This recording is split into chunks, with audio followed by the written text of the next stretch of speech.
मन माफी राजस्थान के अंदर बढ़ रही है, गुंडागर्दी बढ़ रही है और बजरी माफिया जितने भी क्रिमिनल है राजस्थान के बाहर के हार्डकोर क्रिमिनल उनको टोल नाकों पे अपने रॉयल्टी नाकों में बिठा कर आए दिन ये घटनाएं हो रही है और बजरी माफिया समानांतर सरकार राजस्थान के अंदर चला रहा है। प्रदेश की विधानसभा चल रही है, बजट भी सरकार ने दिया, वाई लूटने का प्रयास किया, लेकिन बजरी की दरें सरकार ने कम नहीं करी। इसको लेकर राष्ट्रीय लोकतांत्रिक पार्टी बजरी माफिया पर अंकुश कैसे लगे, लगाम कैसे लगे, 50 रुपए प्रति टन जो बजरी आती है उसका 600, 650, 700 रुपए तक लेते हैं और मनमाफी तरीके से 16 टन का जो इनका अंडरलोड का है उसको 40-40 टन तक की बजरी भरवा के बेचते हैं।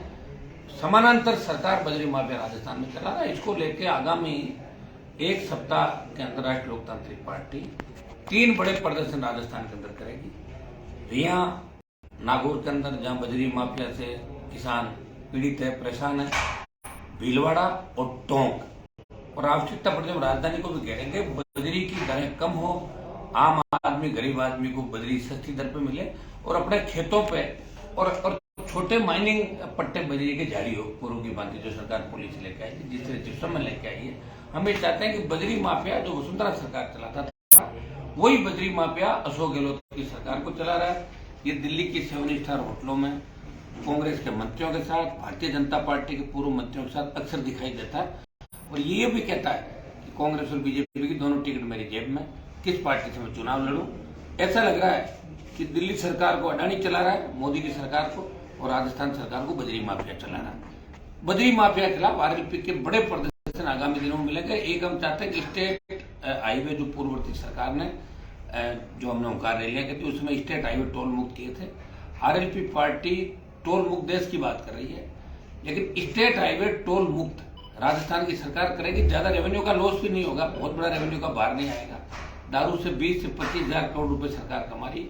हम मांग करते हैं कि एक बार लोगों को राहत दें, स्टेट हाईवे टोल फ्री सरकार जल्दी से करें और के अंदर टोल मुक्त देश करें। उसके लिए हम लोकसभा के अंदर लगातार प्रयास करेंगे। आगामी दिनों में हमारी रणनीति भी रहेगी कि राजधानी को हम घेरें। अग्निपथ को लेके बड़े आंदोलन हम जल्दी शुरुआत करेंगे।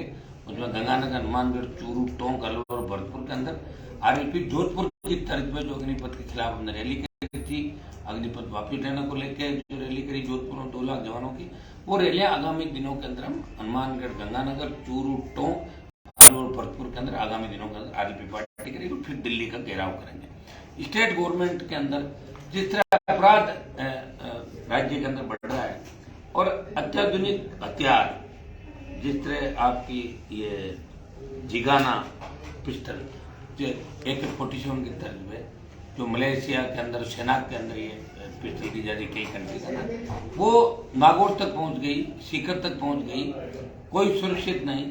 आए दिन नेताओं को, पत्रकारों को, अधिकारियों को जिस तरह की धमकियां मिल रही है, जिस तरह संगठित गिरोह राजस्थान के अंदर आए दिन अपराध को अंजाम दे रहा है और राजस्थान अपराध में 1 नंबर पर चला गया।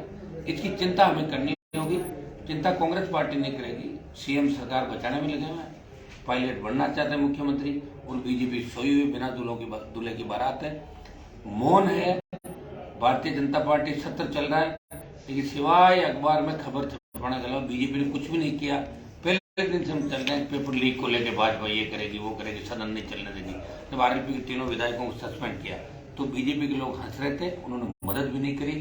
बीजेपी को पता है कि अपने आप लोग वोट डालेंगे, कहाँ जाएंगे, या तो कांग्रेस या भाजपा। या हमेशा 2 दलों की सरकार रही लंबे समय से, और इस गठजोड़ की वजह से बजरी माफिया, पर्यटन माफिया और एक जो गैंगस्टर राजस्थान में पनपे, सब बीजेपी कांग्रेस के गठबंधन की वजह से बीजेपी काम नहीं करना चाहती। इसलिए आम आदमी राजस्थान में परेशान है। विपक्ष की भूमिका राष्ट्रीय लोकतांत्रिक पार्टी राजस्थान पर निभा रही है। हम आगामी दिनों में बजरी के साथ साथ स्टेट की कानून व्यवस्था कैसे सुधरे, किस तरह हार्डकोर क्रिमिनल सलाखों के पीछे जाए, किस तरह फास्ट ट्रैक के अंदर लोगों को जल्दी न्याय मिले। अपराध को हो जाते हैं 20-20 साल और उसके बाद जब न्याय मिलता है तो या तो अपराधी बुजुर्ग हो जाते हैं या फिर उनको कोर्ट माफी देता है, भाई उम्र बहुत ज्यादा हो गई। इस तरह का हालात जो प्रदेश के अंदर बने, हर पेपर आउट हो रहा है। आप देखिए अभी जो पेपर हुआ, लास्ट पेपर, वो भी आउट हो गया था पेपर, लेकिन सरकार ने आनंद फान में कुछ लोग गिरफ्तारी करके और कह रहे पेपर आउट नहीं हुआ। कराने वाले भी है, आउट कराने वाले भी है। आप जितने भी सेकंड ग्रेड से लेकर रीड से लेकर जो जो पेपर आउट हुए उसके अंदर मंत्रियों के, आईएएस अधिकारियों के और मुख्यमंत्री के इर्द गिर्द के लोगों के हाथ थे। एक भी जांच सीबीआई को नहीं दी। एसओजी जो जांच करी उसको खुद भी आरोप लगे। एसओजी की एक एडिशनल एसपी करोड़ों रुपए की रिश्वत लेकर पकड़ी गई और वो हर फाइल को अपने पास मंगा के पैसा ऊपर तक जाता है। मतलब एसओजी में कोई फाइल निकलती है बिना डीजी एडीजी के एसओजी की फाइल नहीं निकलती। पूरा सिस्टम इन्वॉल्व है एसओजी का, इसलिए एसओजी पे भरोसा हम नहीं कर सकते। एक आध मामले की सीबीआई जांच होनी चाहिए, इसको लेकर आरएलपी पार्टी प्रयास कर रही है। हम इसको लेकर अगर आवश्यकता पड़े तो राजस्थान उच्च न्यायालय का दरवाजा भी खटखटाएंगे। सेकंड ग्रेड का जो पेपर आउट हुआ था उसको लेकर आगामी दिनों के अंदर बढ़ते अपराध, बेरोजगारी, किसान कर्ज माफी जो हमारे प्रमुख मुद्दे हैं। एक ये फसल बीमा कंपनियां जिस तरह की लूट मचा के रखी है, आप बताइए, करोड़ों रुपए ले जाती प्रीमियम के नाम पे, किसान को 20 रुपए, 30 रुपए, 40 रुपए, 50 रुपए वापस मिलते हैं। तो इस पर लगाम कैसे कसें? एक एक क्रेडिट जो बनती है, चाहे आपकी आदर्श हो, चाहे संजीवनी हो, जिस तरह के नाम आते जा रहे हैं, लोग सुसाइड कर रहे हैं। एक ठगों का गिरोह इस देश के अंदर काम करा, कहीं न कहीं उनको पॉलिटिकल लोगों की मदद भी मिल जाती है और कहीं न कहीं उनकी शेयरिंग भी उसके अंदर होती है। तो इस सबको बचाने के लिए आरएलपी सड़क से लेके सदन तक, विधानसभा और लोकसभा तक लड़ाई लड़ेगी। अभी जो लोकसभा का सत्र चलेगा 13 तारीख से, उसमें हम प्रदेश के चाहे एआरसीपी का मामला हो, चाहे दूसरे मुद्दे हो, राजस्थान के, चाहे हमारा नागौर का, इन इश्यूज को हम रेज करेंगे दिल्ली के। और यहाँ भी आरएलपी के तीनों विधायक मजबूती से बजरी माफिया के खिलाफ कल से मोर्चा खोलेंगे विधानसभा के अंदर।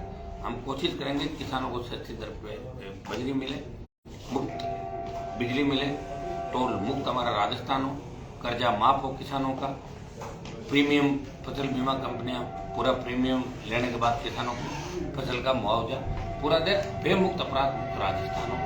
इसको लेके आगामी दिनों में हम लोग इस साल के तरह में सड़कों पर संघर्ष करते हुए पहले भी कर रहे थे। आगामी दिनों पर सड़क से लेकर सदन तक आरएलपी को हम लड़ते हुए देखें।